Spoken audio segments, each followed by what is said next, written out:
We're just going to look at some or break down circles a little bit further in this lesson. The first thing I want to look at is an arc. What is an arc in a circle? An arc is just a part of a circle consisting of 2 points on the circle. Here's 2 points on the circle called endpoints, and all the points in the circle between them. So here's our 2 endpoints. Here's the points between them. That is known as our arc. When 2 arcs on a circle share exactly 1 endpoint, they're called adjacent arcs.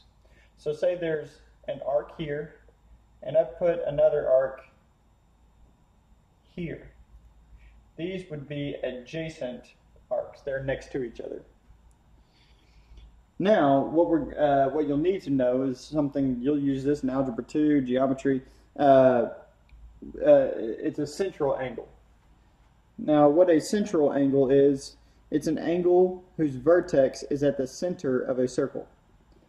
So, vertex is where 2 lines meet, and they meet at the center. Therefore, these lines right here are radius, or radii.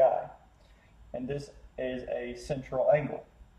Now, when you have a central angle as 38 degrees, like in this example, say we know this is 38 degrees, and we want to define arc AB.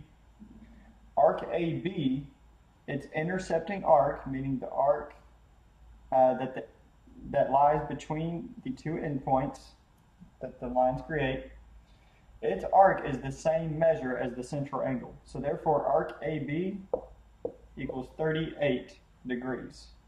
These are the same exact measure. Very easy. And vice versa. If we know the arc, okay, if we know this arc is 35 degrees, what would be the angle?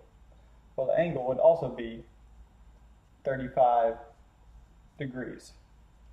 Remember, there's 360 degrees in a circle, so that's the amount of degrees possible. All right, we're not referring to length. We're not finding the perimeter of a circle right now, or circumference. We're referring to the degrees in the arc. Now let's look at a couple more parts of a circle.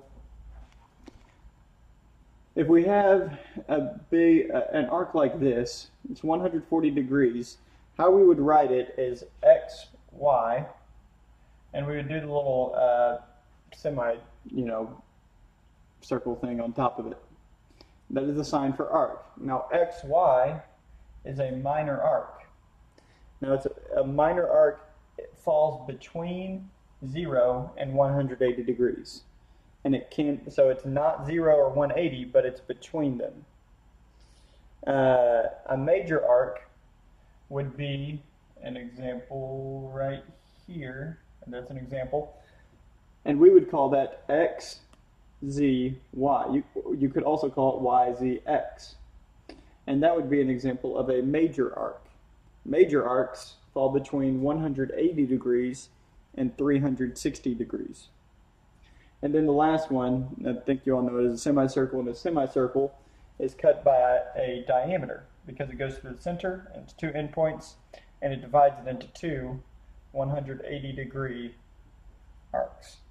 And that's really all we're going to go over in this lesson. There's some math that the lesson has in examples, but I think it's pretty self-explanatory when you try it on your own. So I'm not going to do anything extra on this lesson. And so that is the end of lesson 26.